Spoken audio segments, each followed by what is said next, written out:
لله رب العالمين والصلاة والسلام على سيد المرسلين وعلى آله وأصحابه أجمعين. قال الله تبارك وتعالى في الكلام المجيد والفرقان الحميد: أعوذ بالله من الشيطان الرجيم، بسم الله الرحمن الرحيم.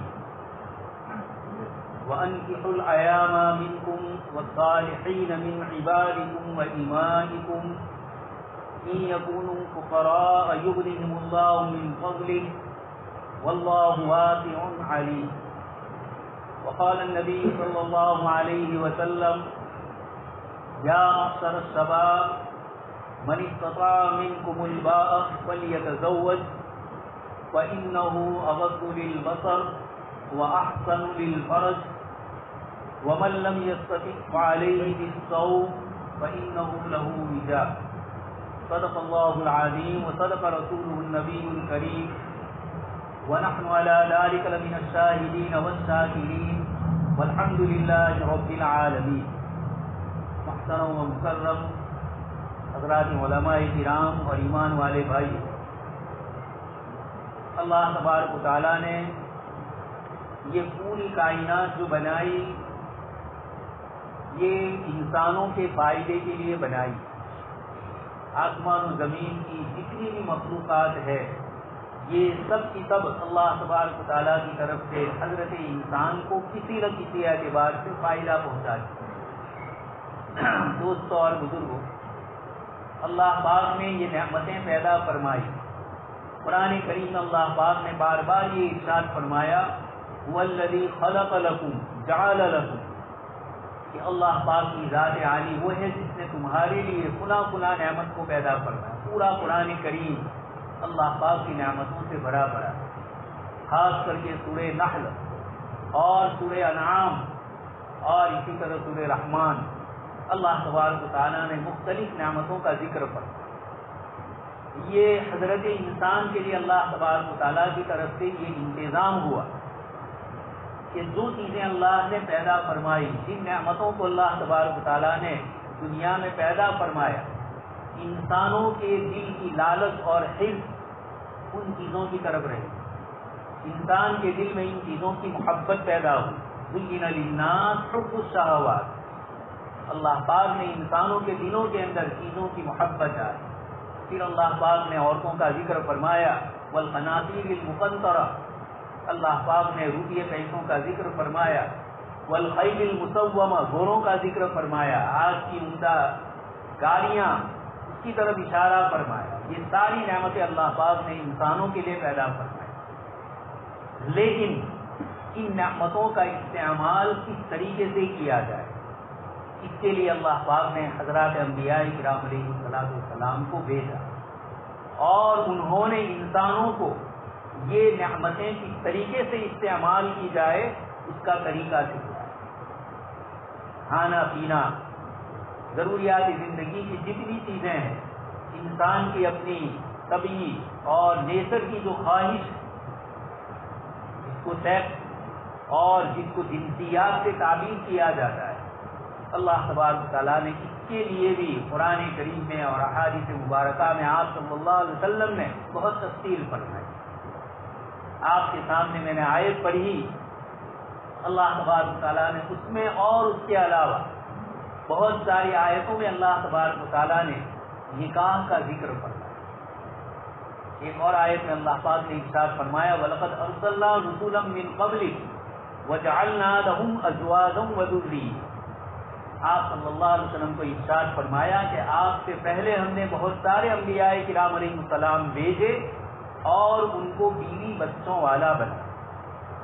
دوستوں اور بزرگوں، قرآن کریم کے یہ کلمات کہ انبیاء کرام علیہ السلام کو ایک سماجی اور سوسائٹی زندگی کا ایک ذمہ دار فرد بنایا، یہ ایک ایسی چیز ہے خاص کر کے جس وقت قرآن کریم نازل ہو رہا ہے. اس وقت کی جو عیسائی دنیا تھی، کرسچین دنیا تھی، جنہوں نے دنیا کی ساری نعمتوں کو اپنے لیے چھوڑ کر غاروں اور غفاؤں کی راہ لی، قرآن کریم نے جس کو ذکر فرمایا: وَرَحْبَانِيَّةً ابْتَدَعُوهَا مَا كَتَبْنَاهَا عَلَيْهِمْ إلا ابتغاء رضوانه وما رعوها حق رعایته. عیسائیوں نے یہ سمجھ لیا کہ اللہ تبارک و تعالیٰ سے قرب اور اس سے نزدیکی، اس کی محبت اور اس کی معرفت اس وقت حاصل ہو سکتی ہے جب کہ ہم سماجی زندگی کی ساری نعمتوں کو چھوڑ کر غاروں اور گفاؤں میں چلے جائیں، ہم سنیاسی پر اختیار کریں تو ہی اللہ تبارک و تعالیٰ کی قرب، اللہ کی نزدیکی حاصل ہو.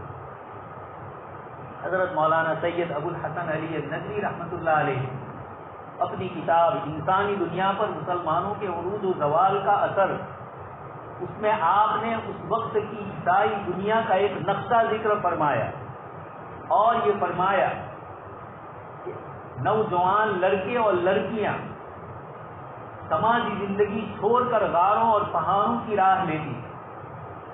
پوری زندگی ماں باپ اپنی ان اولاد کو دیکھنے کے لیے ترستے تھے، اور اگر اتفاق سے اس کی ماں اس غار اور گفا میں چلی گئی اور اندر لڑکے یا لڑکی کو معلوم ہوا کہ میری ماں مجھ سے آخری ملاقات کے لیے آ رہی، تو وہ اس غار میں اور اندر چلا جاتا اور یہ سمجھتا کہ یہ دنیا آ رہی، اگر میں اس کا چہرہ دیکھ لوں گا تو میری اب تک کی ساری عبادت بیکار ہو جائے. ایسے ماحول میں قرآن کریم کی آیت اللہ پاک ارشاد فرماتے ہیں کہ ہم نے انبیاء کرام علیہ السلام کو بیوی بچوں والا بنایا. یہ بتلایا کہ انسان ایک ذمہ داری والا ہے، یہ غاروں اور گفاؤں کے لیے نہیں. ایک طرف تو انسانیت نے ان نعمتوں کی ناقدری کر کے اپنے آپ کو بہت دور کر دیا نعمتوں سے، لیکن انہی غاروں سے، انہی نن اور انہی پادریوں سے وہ گناہ سرزد ہوئے جس کی طرف اشارہ قرآن کریم نے فرمایا وَمَا رَعَوْهَا حَقَّ رِعَایَتِهِ. انسان اپنی طبیعت اور اپنی نیچر کی چیز کو کس طرح دبا سکتا ہے؟ جس چیز کو اللہ پاک نے اس کی فطرت میں رکھا ہے، اس کے نیچر میں رکھا ہے، انسان اس چیز کو چھوڑ نہیں سکتا. پھر انہی غاروں اور گفاؤں سے وہ گناہ سرزد ہوئے جس کی طرف قرآن کریم نے اس آیت میں لطیف اشارہ فرمایا، وہ اس کی رعایت نہیں کرتے. ایک طرف تو انسانیت میں اللہ کی دی ہوئی نعمتوں کو استعمال کرنے والی ایک جماعت ایسی تھی جو ان سے دور بھاگ رہی، دوسری ایک جماعت ایسی ہے اللہ تبارک و تعالیٰ نے قرآن کریم میں اس کی طرف اشارہ فرمایا والذین کفروا یتمتعون وَيَأْكُلُونَ كَمَا تَأْكُلُ الْأَنْعَامُ وَالنَّارُ مَثْوًى لَهُمْ. وہ لوگ جو کھاتے ہیں کما تأکل الانعام، جیسے جانور کرتے ہیں، وہ حلال اور حرام کا لحاظ نہیں کرتا، اپنے مالک اور دوسرے کے کھیت کا اس کو فرق معلوم نہیں ہوتا ہے، وہ اپنے مالک کے کھیت میں بھی منہ مار دیتا ہے اور دوسرے کے کھیت میں بھی منہ مار دیتا ہے. یہ لطیف اشارہ اللہ تبارک و تعالیٰ کی طرف سے فرمایا گیا کہ جن لوگوں کو نعمتیں دی انہوں نے اس کو کنٹرول میں نہیں رکھا، اپنی مرضی اور اپنی خواہش سے انہوں نے اپنی چاہتوں کو پورا کیا. کھانے پینے کی نعمتوں میں بھی حلال اور حرام کا فرق نہیں کیا، زندگی کے لباس اور دوسری چیزوں میں بھی نہیں کیا، اور سیکس اور شادی بیاہ کی زندگی میں بھی جنہوں نے حدیث شریف میں جس کو فرمایا ذواقین والذواقات، چکھنے والے، چلنے والے. قرآن کی اس آیت میں بھی اللہ پاک فرماتے ہیں یتمتعون ویأکلون کما تأکل الانعام، جانور جیسے چلتے ہیں اس طریقے سے انہوں نے اللہ کی نعمتوں کی ناقدری کی اور حلال اور حرام کا کوئی فرق نہیں. اللہ پاک نے ہمیں جناب نبی اکرم صلی اللہ علیہ وسلم کے امتی بنایا. آپ صلی اللہ علیہ وسلم نے زندگی کے ہر مسئلے کو حل فرمایا.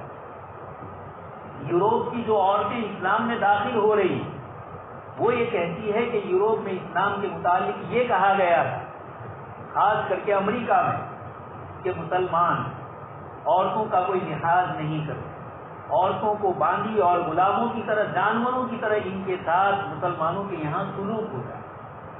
لیکن جب اللہ پاک نے اسی طریقے سے ان کو قرآن کریم تک پہنچا دیا، کہیں کسی کا پرائیویٹ کوئی مسئلہ ہوا، کہیں اتفاق ہوئے اللہ پاک نے کسی مسلمان سے ملا دیا، کہیں انہوں نے خود قرآن کریم کا مطالعہ اور اس کی اسٹڈی کی، اور اس کے نتیجے کے اندر جب وہ قرآن پڑھنے لگے، اسلامی تعلیم پڑھنے لگے، تو ان عورتوں نے کہا کہ اب ہمیں سمجھ میں آیا کہ ہمیں قرآن سے اور مسلمانوں سے کیوں دور کیا جائے؟ اس لیے کہ اس کی وجہ یہ ہے کہ اسلام نے ساری ذمہ داری مرد کے اوپر رکھی. روزی روزگار کمانے کی ذمہ داری اسلام نے مرد پر رکھی ہے، عورتوں پر نہیں رکھی.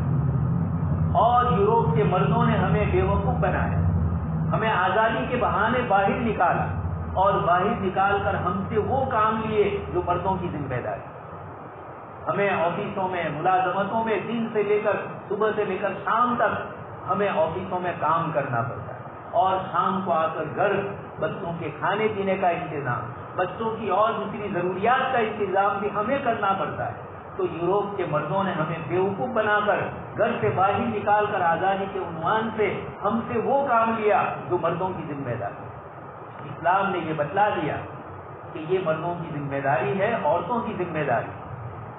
دوست اور بزرگوں، اللہ پاک نے ایک آیت میں ارشاد فرمایا الرجال قوامون علی النساء. اللہ پاک نے مردوں کو ذمہ دار اور نگران بنایا. اس کی دو وجہ اللہ پاک نے ذکر فرمایا، بما فضل اللہ بعضهم علی بعض. ایک تو یہ ذکر فرمائی کہ اللہ پاک نے مرد اور عورت دونوں میں سے ہر ایک کو دوسرے پر فضیلت دی. یہ نہیں فرمایا کہ مردوں کو ہم نے فضیلت دی عورتوں پر. قرآن کریم کی آیت کا انداز ہے فضل اللہ بعضهم علی بعض، ایک کو دوسرے پر، یعنی مرد کو کچھ فضیلتیں دی جو عورت میں نہیں، کچھ مسائل مردوں کے ہیں جو عورتوں کے نہیں، کچھ پیچیدگیاں عورتوں میں ہیں جو مردوں کی نہیں، کچھ صفات، جسمانی بناوٹ، بدن کے ہارمون، یہ ساری چیزیں پکار پکار کر کہتی ہے. اور میڈیکل سائنس نے اس کو قبول کر لیا کہ مرد اور عورت کے اندر کتنے ہزار فرق ہیں. جسمانی طور پر میڈیکل لائن کے اعتبار سے ان دونوں کے درمیان اتنے فرق. قرآن کریم نے ان فرق کو ذکر فرمایا، اشارے فرمائے. اللہ پاک نے جہاں گواہیوں کا مسئلہ آیا وہاں یہ فرمایا ان تضل احداہما فتذکر احداہما الاخرى. ایک مرد اور دو عورتوں کی گواہی، دو مرد ہے تو دو مردوں کی گواہی، اور اگر ایک مرد ہے تو اس کے ساتھ دو عورتوں کی گواہی جائے. یورپ میں اور پاکستان میں بھی جب بے نظیر بھٹو کی حکومت تھی اس مسئلے کو سڑکوں پر لایا گیا اور یہ کہا گیا کہ ہمیں مردوں جیسے حقوق اور مردوں جیسا ہمیں نہیں سمجھا جا رہا، ہمیں ان سے کمتر سمجھا جا رہا ہے، اس لیے ہماری دو عورتوں کی گواہی کو ایک مرد کے برابر قرار دیا. اللہ پاک نے ایموری یونیورسٹی وہاں کے مرد اور عورت کی بناوٹ کے، بدن کے جو عضو ہے اور ان کی جو بناوٹ کے سلسلے کے فرق کرنے کے جو بڑے بڑے ماہرین پروفیسر ہیں، اللہ پاک نے ان کی زبان سے آیت کا جواب دیا. انہوں نے یہ کہا کہ جب مرد کسی چیز کو دیکھتا ہے تو اس کے بدن کی ساخت، دماغ اور آنکھوں کی بناوٹ ایسی ہے کہ پوری اس چیز کے اوپر مرد کی توجہ ہوتی ہے، اور عورتوں کے دماغ اور آنکھوں کی بناوٹ اور بیچ کی رگوں کی بناوٹ ہی ایسی ہے کہ عورت جب کسی چیز کو دیکھتی ہے تو ایک طرف ایک مرتبہ دیکھنے کے بعد اس کی نظر وہاں زیادہ ٹھہرتی نہیں، وہ فوراً اس کی نظر دوسری طرف چلی جاتی. یہ اللہ پاک کی طرف سے کتنی اور نیچرلی طور پر اس طرح بنایا. اس لیے اصل بات تو یہ ہوئی کہ عورتیں سائنس اور میڈیکل لائن میں کیوں آگے نہیں ہیں. نوبل انعام پانے والی عورتیں مردوں کے مقابلے میں 5%، تو اتنی کم عورتوں کو نوبل انعام کیوں ملا؟ اس پر ریسرچ ہو رہی. اس پر پھر عورت اور مرد کے دماغ کے اوپر انہوں نے سوچا اور سوچنے کے بعد یہ کہا کہ بات یہ ہے کہ مرد اور عورت کے اس طرح کی کسی چیز کو دیکھنے میں اس طرح کا فرق ہے کہ گہرے اور مشکل مضمون کی طرف عورتوں کی توجہ کم جائے، وہ زیادہ سے زیادہ اور اس سے آگے بڑھی تو کامرس کے سبجیکٹ میں زیادہ جاتی. سائنس اور میڈیکل لائن کے اندر عورتوں کی توجہ کم ہوئی. یہ عام عورتوں کے اعتبار سے ہے.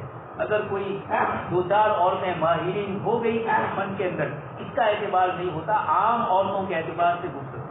تو انہوں نے یہ کہا، یہ قرآن کریم نے جو فرمایا تھا ان تضل احداہما فتذکر احداہما الاخرى، کہ ایک عورت ایک چیز بھول جاتی ہے تو دوسری اس کو یاد دلاتی. یہ بھولتی کیوں ہے؟ یہ ایموری یونیورسٹی والوں نے قرآن کی اس آیت کی تشریح میں سائنس کی روشنی میں اپنے تجربات اور اپنی لیبورٹری کی جانچ کے بعد یہ کہا کہ یہ مرد اور عورت کے درمیان پر. خیر، یہ تو اللہ پاک کا کلام ہے، اللہ پاک کی مخلوق ہے۔ دنیا کے انسان سائنس اور ٹیکنالوجی میں کتنے آگے بڑھ جائے، انسانی علم تجربے سے پیدا ہوئے۔ اللہ الذی خلقکم، اللہ پاک نے ہمیں اپنی ماؤں کے پیٹ سے پیدا کیا۔ اخرجکم من بطون امہاتکم لا تعلمون شیئا، کچھ نہیں جانتے۔ وجعل لکم السمع والابصار والافئدہ، اللہ پاک نے اس کے بعد ہمیں آنکھیں دی، ہمیں کان دیے اور دل سوچنے والا دی۔ یہ چیزیں اللہ تبارک تعالیٰ فرماتے ہیں، حضرت انسان کو اپنی حقیقت بتلاتے ہیں کہ تیری حقیقت کیا ہے۔ ماں کے پیٹ سے پیدا ہوا اور قبر کے پیٹ میں بھی جب تو جائے گا تو تیری کیا حیثیت رہے، تیرے بدن کے یہ اعضاء۔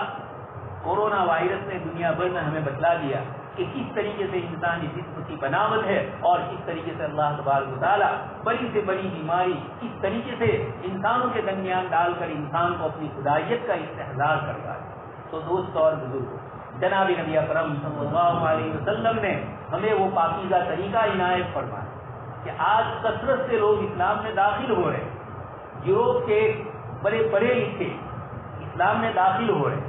کسی نے پوچھا کہ آپ کے اسلام میں داخل ہونے کی کیا وجہ ہے؟ انہوں نے کہا کہ مرد اور عورت میں، شوہر اور بیوی میں، دنیا کے لوگ تو شوہر کی کسی صفت کی بنیاد پر، کسی عہدے کی بنیاد پر اس کی تعریف کریں گے، لیکن بیوی جلدی کسی کی مانتی نہیں۔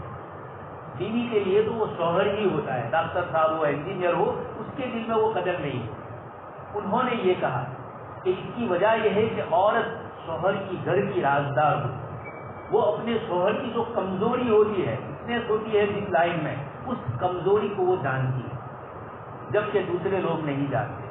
دوسرے لوگوں کے سامنے اس کی ظاہری شکل آتی ہے، ظاہری عہدہ، لیکن جب میں نے پیغمبر اسلام صلی اللہ علیہ وسلم کی حیات مبارکہ کا مطالعہ کیا تو سب سے پہلے اسلام لانے والی آپ کی زوجہ محترمہ حضرت خدیجہ الکبریٰ رضی اللہ تعالیٰ، تو اس پر مجھے یہ محسوس ہوا کہ اس نبی کی باہر کی لائن بھی اور اندر کی لائن میں بھی کوئی جھول اور کوئی خرابی نہیں ہے، اس لیے ان کی بیوی سب سے پہلے ان پر ایمان لائی۔ بلکہ آپ جانتے ہیں ایمان لانے کی بات تو بات کی رہی، پہلی وحی پر آپ صلی اللہ علیہ وسلم نے زمینونی فرمایا، اور حضرت خدیجہ رضی اللہ تعالیٰ عنہ نے فرمایا کہ اللہ کے نبی صلی اللہ علیہ وسلم واللہ اللہ تبارک تعالیٰ آپ کو ضائع نہیں فرمائے۔ اور پھر آپ صلی اللہ علیہ وسلم کی جو مخلوق میں خدمات تھی، ابھی تو نبوت تو آئی نہیں، ظاہری اس کا اعلان نہیں ہوا ہے، یہ تو اقرا کے بعد ہو رہا، لیکن آپ کمزوروں کی مدد کرتے ہیں، ضعیفوں کی مدد کرتے ہیں، تحمل الکل، اور آپ بڑی بڑی تکلیفوں کے اندر، مسائل کے اندر، پریشانیوں میں آپ لوگوں کا لحاظ کرتے ہیں۔ تو دوست اور بزرگ، یہ نکاح کا سلسلہ اسلام نے جو رکھا ہے اور اس کے اندر یہ ذکر کیا، اس وقت مجھے آپ کے سامنے ذکر کرنا ہے۔ آپ کو معلوم ہے ابھی گزشتہ ہفتے احمد آباد میں عائشہ نام کی ایک لڑکی نے جہیز کی بنیاد کے اوپر اپنے شوہر سے چلی آئی، شوہر سے گفتگو ہوئی، پوری دنیا میں یہ وائرل ہو چکا ہے۔ وہ بیوی ہے، اس انداز سے اپنے شوہر سے گفتگو کر رہی ہے، اپنے ماں باپ سے گفتگو کر رہی ہے، لیکن شوہر کے کلمات مر جاؤ اور اس کا ویڈیو کر۔ اللہ پاک نے، میں نے جو آپ کے سامنے آیت پڑھی کہ ایک تو اللہ پاک نے ایک دوسرے کو فضیلت دی ہے، اور دوسری چیز قرآن نے ذکر فرمائی کہ مرد کو ہم نے نگران کیوں بنایا، وَبِمَا أَنفَقُوا مِنْ أَمْوَالِهِمْ، شوہر اپنی بیوی پر خرچ کرتا ہے اپنے مال کو، یہ شوہر کی ذمہ داری ہے۔ جہیز لینے والے ہمارے معاشرے میں تو نہیں ہے، لیکن مسلمانوں میں دوسرے بہت سارے سماج اور معاشرے میں یہ بیماری ہے، اور اس کی وجہ سے کئی لڑکیاں اپنے گھروں میں بیٹھی ہیں، کئی لڑکیوں کی شادی ہونے کے بعد ٹوٹ رہا ہے۔ اسلام نے یہ بتلایا کہ عورت کے ذمے کوئی ذمہ داری نہیں، ساری ذمہ داری شوہر کے اوپر ہے۔ فقہائے کرام نے مسئلہ لکھا ہے کہ ماں باپ کے اوپر خرچ کرنا، اگر وہ نادار ہے، ان کا اتنا ان کے پاس خرچہ نہیں ہے کہ وہ اپنا نفقہ پورا کر سکے، اپنے خرچے پورے کر سکے، تو اولاد کے ذمے ان کا خرچہ دینا ہے، اولاد ان کے لڑکوں کے ذمے ان کو دینا ہے۔ اور اگر ماں باپ مالدار ہے تو دینا فرض نہیں، پسندیدہ ہے، مستحب ہے، لیکن فرض نہیں۔ لیکن بیوی کے متعلق فقہا نے مسئلہ لکھا ہے کہ وہ اگر مالدار بھی ہوگی تب بھی شوہر کے ذمے اس کا نفقہ ہوگا، علی الموسر قدر وعلی المقتر قدر، جیسی استطاعت ہوگی اس کے مطابق۔ لیکن یہ مسئلہ اسلام بتلاتا ہے کہ جہیز کیا ہے، جناب نبی اکرم صلی اللہ علیہ وسلم نے اگر حضرت فاطمہ کو ایک چادر، ایک تکیہ اور ایک مشکیزہ دیا ہے، اس کو اگر آپ جہیز کہتے ہیں تو آپ بھی اپنی بیٹی کو دیجیے، اتنی سنت ادا کیجیے. لیکن ایسا نہیں ہو رہا ہے. ماں باپ بیچارے مجبور ہوتے ہیں، لمبی لمبی مانگیں ہوتی. اس کی سب کے پیچھے اصل وجہ یہ ہوتی ہے کہ لڑکا اور لڑکی اس کی صحیح اسلامی تعلیم نہیں، مکاتب ان کے صحیح نہیں ہوتے ہیں. ایک تو یہ بات. دوسری بات، گھر کا ماحول کوئی دیندار نہیں ہوتا. لڑکے والے اور لڑکی والے، خاص کر کے لڑکے والے جو اس طریقے کی رسمیں لمبی ایسنے کی کوشش کرتے ہیں، دوست اور بزرگوں، یہ بالکل اسلامی تصور ہے. یہ ان قوموں کا تصور ہے جن کے یہاں وراثت نہیں. اسلام نے وراثت کا اصول اور قانون ذکر کیا، اور اس کو بھی اللہ پاک نے کیسے فرمایا، یوصیکم اللہ فی اولادکم للذکر مثل حظ الانثیین. اللہ پاک انہیں وصیت تاخیری حکم فرماتے ہیں میراث کے سلسلے میں، اور فوراً اس کے بعد فرمایا لڑکے کے لیے لڑکی سے دگنا ہے، بہن کے لیے بھائی سے دگنا ہے، ڈبل ہے.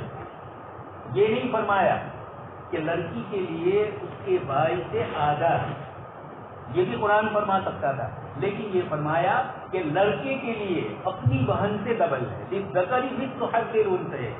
گویا لڑکی کا حق قرآن نے پہلے سے متعین کیا ہے. اب لڑکے کو کتنا دیا جائے اس کا ماپدند اور اس کا معیار، اس کا اسکیل جو ہوگا وہ لڑکی ہوگی، کہ بہن کو جتنا ملے گا اس سے ڈبل بھائی کو ملے گا. یہ قرآن کریم نے ان اصول اور ضابطوں کی روشنی کے اندر یہ بتلایا. اس لیے اس وقت ضرورت ہے، ویسے ہی اسلام کو بدنام اور مسلمانوں کو بدنام کرنے کی اس ملک میں مختلف طریقے سے کوششیں، ایسے میں ہماری ذمہ داری بنتی ہے. میں اپنے نوجوان بھائیوں سے کہوں گا کہ وہ اسلام میں جہیز کا کوئی تصور نہیں، بلکہ لڑکی کے لیے مہر پہلے گئے، نکاح ہوتا ہے اور پہلے ہی مہر. یہ مہر لڑکی کو ہمارے فقہائے کرام نے فرمایا کہ جب تو شادی کر کے ایک لڑکی کو لا رہا ہے تو اس کے دل کو مانوس کرنے کے لیے شریعت نے مہر دے کے ایک چیز رکھی. نفقہ اور خرچہ تو ادا ہی کرنا ہے، آج شام سے ہی اس کا کھلانا پلانا ہمارے دنیا کی ذمہ داری بن جائے، لیکن مہر اس سے پہلی دی گئی. یہ اسلام کے اتنے صاف اور ستھرے اصول ہے کہ آج تک دنیا کے کسی قانون میں اس طرح کے اصول نہیں ہیں. اللہ تبارک تعالیٰ نے ہمیں اتنا بڑا یہ مذہب عطا فرمایا، ہم اس کی قدر کریں، اس کے مطابق عمل کریں، اور ہمارے نکاحوں کو اور ہماری سماجی زندگی کے مسائل کو قرآن کریم اور حدیث شریف کی روشنی میں حل کریں گے تو دنیا میں بھی چین و سکون ملے گا اور آخرت میں بھی چین و سکون ملے گا.